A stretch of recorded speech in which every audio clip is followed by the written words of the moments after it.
Hi class. In this tutorial, we'll learn about two more finance functions. One is effect function, and the another is nominal.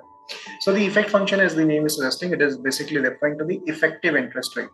So sometimes what happens when you're investing for you're investing at in a bank, you're investing at 6%, and they say that your money is going to be compounded monthly. So compounding duration is, let's say, 12. So at the end, what will be your overall effective rate that you'll be earning? Your money will be, what number? If you're investing 100 rupees, you'll have 106 or something more than that. So that effective rate you can calculate by using this simple effect function here. So you just select the effect function, and this is my rate that I'm, actually getting nominally. That is 6%. But because this is being compounded monthly, that means every month it will be compounded. So if I just hit enter, so I'll be able to earn 6.16% here.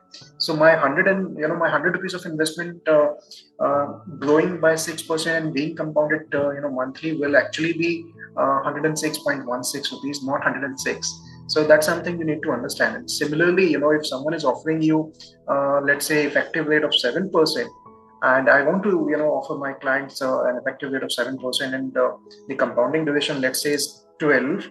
So what should be the proper nominal rate that I should claim? So for that, I have a reverse function that is nominal, and in this case also I'll apply the same thing. So the effect rate, comma, number of period per year, NPERY, that is number of period per year. So then I'll select it. So 6.78 will be my nominal rate in that particular case. So these are very important things which comes handy when you talk about some basic loans and deposit transactions.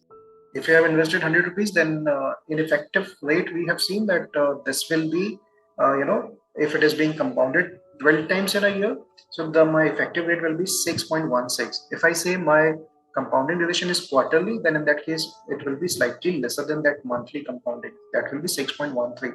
If it is being compounded half yearly, then it will be further lower down. So that is 6.01. If it is being compounded annually, then it will be obviously same. So if you have one compounding duration, that is annual compounding is being done, then nominal and effective rates will be same. You can applicate the same thing over here. So if you have compounding duration 1 per year, so both the rates are going to be same. If you keep increasing compounding duration per year, your effective rate and nominal rates will definitely change. Thank you.